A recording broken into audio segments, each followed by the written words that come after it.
same position and keeping that ideology about controlling people and either by strength or by your body.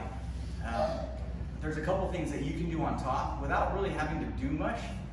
You do have to think about it, but it's super easy once you kind of figure things out. It depends on what the guy on the bottom's doing, and it's you're kind of just doing it to make them tired, and then to see if they give you anything, right? Their elbows start flaring out for you to take those arm bars, kimuras.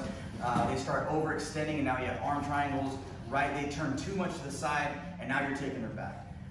So those are the things that we're trying to do, right? So if I have them, right? So if let's say I do have like a side control, not a great one, but I got a side control.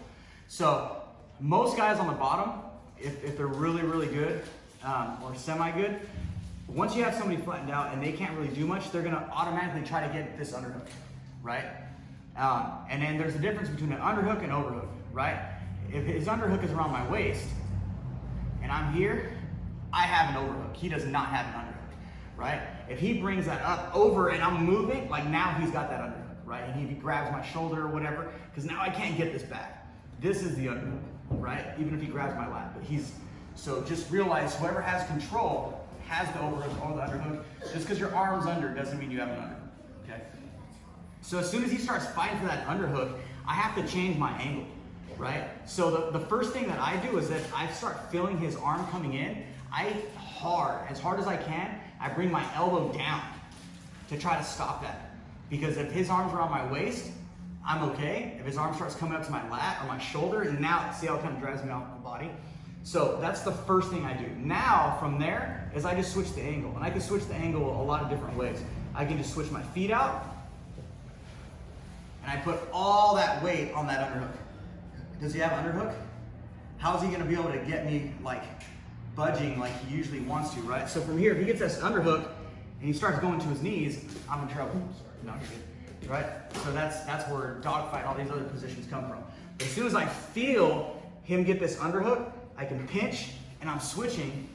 So come to your knees, right? I'm controlling that position before he has a chance to really do anything, okay? So another thing that I think about when people, other than the underhook, is controlling where their hands are and what they need to get out of that position, okay? So if he's got frames, like those, I have to defeat those first, right?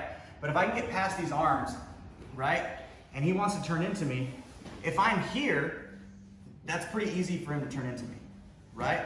But if I go a little bit higher, I don't want to overcommit, right? Because somebody strong will just throw you over. But if I can put my chest on the shoulder, I'll put my hands behind my back, turn into me. You see how hard that is for him? Right? And I haven't even used my hands yet. I haven't used my hands to control that elbow, bring him into me, or get to those positions that I really need to hold him down, right? So me, just with my body positioning, can control everything, right? Just like when I get into a knee on belly, right? There's the fake knee on belly that looks good, right? But he can just do anything he wants, and yeah, I'm in trouble, right? Because my foot is on the ground. Or if I can actually get a good knee on belly, controlling those hips, hooking in, right? And he turns into me, I can sit here, right? Just keeping my balance. I'm not even trying to control his arms yet. I'm not putting pressure down on his chest. That's just me controlling that position because he has to move his hips to get into a better position.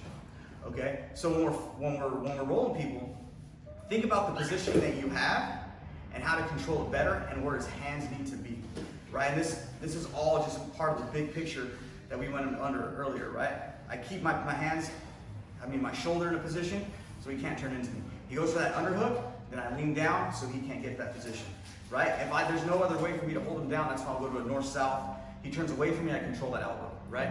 So we'll get with each other really, really quick to just drill it, work that underhook, and then also the guy, right? As soon as he turns into me, what do I teach? As soon as I'm passing, I want him on the side, I want him here, right? Because it's harder for me to pass, as opposed to him staying flat and him trying to control me here, right? As soon as he starts controlling me here, make this part hard, right? I can just fall into that position without even trying. But if he gets here, Now I have to work to do anything to get that position.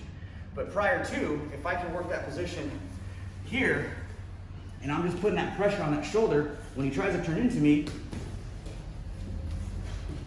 he's the one doing all the work, and I haven't even done anything yet.